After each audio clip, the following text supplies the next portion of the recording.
വരാപ്പുഴ അതിരൂപതയിലെ പരിസ്ഥിതി പ്രവർത്തനങ്ങൾക്ക് മികച്ച രീതിയിൽ പങ്കുകാരായ ശ്രമകരമായ പ്രവർത്തനങ്ങളിലൂടെയും വളരെ വലിയ കാഴ്ചപ്പാടോടുകൂടെയും പ്രവർത്തിച്ച ഇടവക വികാരിയോടും പാരിഷ് കൗൺസിൽ, കേന്ദ്ര സമിതി, പരിസ്ഥിതി ക്ലബ്ബ് തുടങ്ങിയിട്ടുള്ള എല്ലാവരുടെയും കൂട്ടായ്മയോടെ പ്രവർത്തിച്ച് ഇടവകളിൽ ഉന്നതമായ പ്രവർത്തനങ്ങൾ കാഴ്ചവെച്ച 5 ഇടവകളാണ് അതിരൂപതയിലുള്ളത്.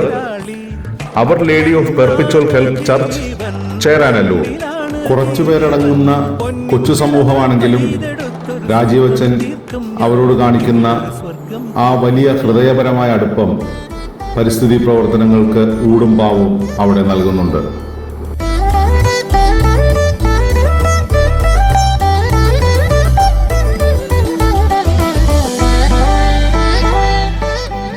Saint Jude Thaddeus church, Yudapuram, Angamaly. അതിരൂപതയുടെ അതിർത്തി പ്രദേശമാണ്.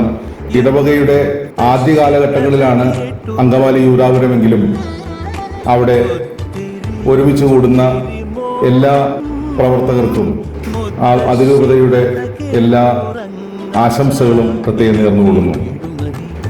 കൈക്കാരന്മാരും പാരിഷ് കൗൺസിൽ അംഗങ്ങളും കേന്ദ്ര സമിതിയും കൈകോർത്ത് അതോടൊപ്പം യുവജനങ്ങളും ദേവാലയ ശുശ്രൂഷകരും അതിൽ പങ്കുചേരുന്നു എന്നുള്ളത് ഏറെ അഭിനന്ദനാർഹമായ കാര്യമാണ്. വിമലാംബിക ചർച്ച്, പള്ളിലാങ്കര.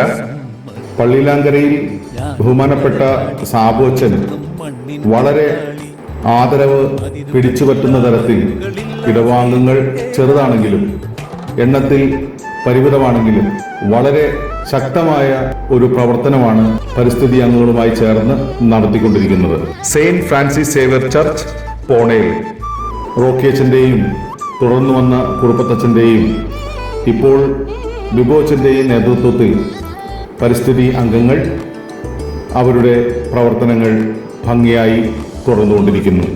ഈ കൊറോണയിൽ തന്നെ ലൂർദ് മാതാ പള്ളി ഇടവാംഗങ്ങൾ പരിസ്ഥിതി പ്രവർത്തകരോട് ചേർന്ന് നടത്തിയ ഗംഭീരമായ പ്രവർത്തനങ്ങൾ ഇവിടെ പരാമർശിക്കേണ്ടതുണ്ട്. ബഹുമാനപ്പെട്ട സ്റ്റാൻലി അച്ഛന്റെ നേതൃത്വത്തിൽ വൻ കാര്യങ്ങൾക്കും പ്രത്യേകം അഭിനന്ദനങ്ങൾ അർപ്പിക്കുന്നു. Saint Mary Magdalene church, Moothedam. ബഹുമാനപ്പെട്ട ഷൈജു തോപ്പിലച്ചന്റെ പരിസ്ഥിതിയോടുള്ള പങ്കാളിത്തം പ്രശംസനീയമാണ്.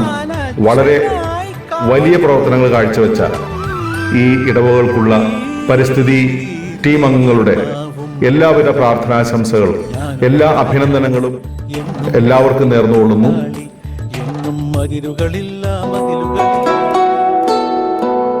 നമ്മുടെ അതിരൂപതയിൽ നെൽകൃഷി നടത്തുന്ന മഹത് വ്യക്തികൾ കൂടെ സന്നിഹിതരാണ് എന്നുള്ളത് നമുക്ക് വളരെ സന്തോഷകരവും അഭിമാനകരവുമാണ്. അതിൽ മുഖ്യ പങ്ക് വഹിക്കുന്ന ശ്രീ അലൻ പിൻഹീറോ. അദ്ദേഹം എളംകുളം പാരിഷ് അംഗമാണ്. വിസ്തൃതമായ പാടശേഖരങ്ങൾ അദ്ദേഹം നന്നായി കൃഷി ചെയ്ത് തനതായ രീതിയിൽ കൃഷി മുന്നോട്ട് കൊണ്ടുപോകുന്നു. അതോടൊപ്പം ചരിയന്തുരുത്തുള്ള AT ജോസഫ് കൂടാതെ വൈവിധ്യങ്ങളാർന്ന കൃഷി പരീക്ഷണവും അതോടൊപ്പം കൃഷി പരിപാലനവും ചെയ്തുകൊണ്ടിരിക്കുന്ന പാരമ്പര്യ രീതിയിൽ പൊക്കാളി കൃഷിക്ക് നേതൃത്വം നൽകുന്ന ശ്രീ മരിയ ദാസ് വാടയിൽ ഇടവാംഗമാണ്.